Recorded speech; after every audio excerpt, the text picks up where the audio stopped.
নমস্কার বন্ধুরা, আমি মিষ্টি আর আপনারা দেখছেন জিওটিক্যাল। আজকের ভিডিওতে আমরা এমন এক ইতিহাস নিয়ে আলোচনা করব যা আমাদের দেশের বর্তমান রাজনীতি ও সমাজ ব্যবস্থায় গভীর প্রভাব ফেলে।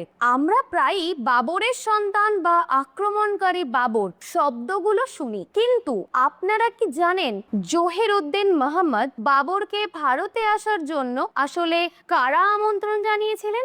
আজকের ভূ রাজনৈতিক প্রেক্ষাপটে এই ইতিহাস জানা কেন জরুরি, চলুন গভীরে গিয়ে সত্যটা উন্মোচন করি। ভারতবর্ষের ইতিহাসে মুঘল সাম্রাজ্যের প্রতিষ্ঠাতা বাবর কি শুধুই একজন আক্রমণকারী ছিলেন, নাকি তাকে এদেশেরই কিছু প্রভাবশালী রাজা ডেকে এনেছিলেন নিজেদের স্বার্থসিদ্ধির জন্য? বর্তমান ভারতের রাজনীতিতে বাবর নামটা একটা গালি হিসেবে ব্যবহৃত হলেও ইতিহাসের পাতায় লুকিয়ে আছে এক অন্য গল্প। কেন মেওয়ারের বীর রানা সাঙ্গা বা পাঞ্জাবের দৌলত খাঁ লোদি বাবরকে আমন্ত্রণ জানিয়েছিলেন?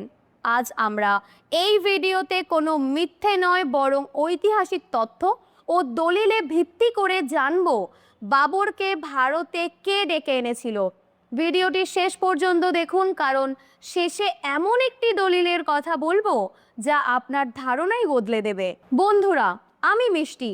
ষোড়শ শতাব্দীর শুরুর দিকে ভারতের রাজনৈতিক মানচিত্রটা আজকের মতো ছিলই না। বাবর তখন কাবুল এবং তার আশেপাশের এলাকায় রাজত্ব করতেন। 1519 থেকে 1520 সালের দিকে তিনি শিয়ালকোট পর্যন্ত নিজের আধিপত্য বিস্তার করেছিলেন। ঠিক সেই সময় দিল্লির সিংহাসনে ছিলেন ইব্রাহিম লোদি। কিন্তু দিল্লি আর আগ্রার রাজনীতি তখন এতটাই জটিল ছিল যে ঘরের শত্রুরাই বাইরের শত্রুকে ডেকে আনতে শুরু করেছিল। ইতিহাসবিদ প্রফেসর রাম পুনিয়ানির তথ্য অনুযায়ী বাবর নিজে থেকেই ভারতে আসার পরিকল্পনা করলেও তাকে বড় উৎসাহ দিয়েছিলেন এদেশেরই দুই ক্ষমতাশালী ব্যক্তি। রানা সাঙ্গা।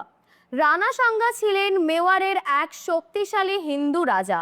তিনি জানতেন যে ইব্রাহিম লোদিকে একা হারানো খুবই কঠিন, তাই তিনি বাবরের কাছে দ্রুত পাঠিয়ে প্রস্তাব দেন যে বাবর যেন দিল্লির দিক থেকে আক্রমণ করেন আর রানা সাঙ্গা আগ্রার দিক থেকে। রানা সাঙ্গার ধারণা ছিল আগের মুসলিম আক্রমণকারীদের মতো বাবরও হয়তো লুটপাট করে ফিরে যাবেন এবং রানা সাঙ্গা নিজের রাজ্য বিস্তার করতে পারবেন। দ্বিতীয় নামটি কে? দৌলত খাঁ লোদি। দিল্লির সুলতান ইব্রাহিম লোদির ওপর পাঞ্জাবের শাসনকর্তা দৌলত খাঁ লোদিরও খুব ক্রুদ্ধ ছিলেন। তিনিও চেয়েছিলেন বাবরের সাহায্যে ইব্রাহিম লোদিকে সিংহাসনচ্যুত করতে। 1526 সালের পানিপথের যুদ্ধে বাবর ইব্রাহিমের লোদিকে পরাজিত করেন। বাবর ছিলেন একজন অত্যন্ত দক্ষ সমর নায়ক, কিন্তু মজার বিষয় হলো এরপর যখন বাবর ভারত থেকে যাওয়ার সিদ্ধান্ত নিলেন, তখন রানা সাঙ্গার সাথে তার সংঘাত অনিবার্য হয়ে উঠল। 1527 সালে হয় খুনায়ার যুদ্ধ। আমরা প্রায়ই এই যুদ্ধকে হিন্দু বনাম মুসলমান লড়াই হিসেবে দেখি, কিন্তু ইতিহাসের সত্যটা অন্যরকম। রানা সাঙ্গার বাহিনীতে হাসান খাঁ মেওয়াতি এবং অনেক আফগান সদস্যরা ছিলেন যারা বাবরের বিরুদ্ধে লড়েছিলেন। অর্থাৎ সেই সময়ে লড়াইটা ধর্মের ভিত্তিতে নয়, বরং সাম্রাজ্য বিস্তারের ক্ষমতার লড়াই ছিল। বন্ধুরা, দিল্লির ন্যাশনাল মিউজিয়ামে বাবরের একটি ওসিয়তনামা বা শেষ উইল সংরক্ষিত আছে, যা তিনি তার ছেলে হুমায়ুনকে লিখেছিলেন। আজকের ভূ রাজনৈতিক প্রেক্ষাপটে এই দলিলটি অত্যন্ত গুরুত্বপূর্ণ। বাবর হুমায়ুনকে পরামর্শ দিয়েছিলেন, ভারতবর্ষ নানা ধর্মের দেশ, তাই সব সম্প্রদায়ের মানুষের প্রতি ন্যায় বিচার করতে হবে। হিন্দুদের ধর্মীয় অনুভূতিকে সম্মান জানিয়ে গো হত্যা বন্ধ রাখতে হবে। কোনো মন্দির ভাঙা চলবে না, কারণ মানুষের আস্থা সেই মন্দিরগুলোতেই থাকে।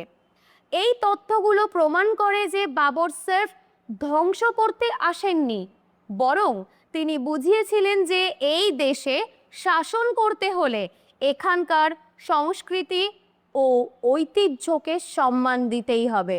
বাবরের এই আগমন ভারতের ইতিহাসে এক নতুন মোড় নিয়ে এসেছিল। তিনি একটি কেন্দ্রীয় শাসন ব্যবস্থার ভিত্তি স্থাপন করেছিলেন, যা পরে আকবর বা ঔরঙ্গজেবের সময় আরও বিস্তারিত হয়। তবে বর্তমানে রাজনৈতিক ফায়দা তোলার জন্য ইতিহাসকে অনেক সময় বিকৃতভাবে পেশ করা হয়। বাবরকে কোনো একটি নির্দিষ্ট সম্প্রদায়ের খলনায়ক হিসেবে তুলে ধরার চেষ্টা করা হয়। ভারতের সামাজিক সংহতির জন্য ক্ষতিকর হতে পারে। আমাদের মনে রাখতে হবে, মধ্যযুগের রাজারা ক্ষমতার জন্য লড়াই করতেন। ইসলামের প্রচার বা হিন্দু ধর্মের বিনাশ তাদের মূল লক্ষ্য কখনোই ছিল না।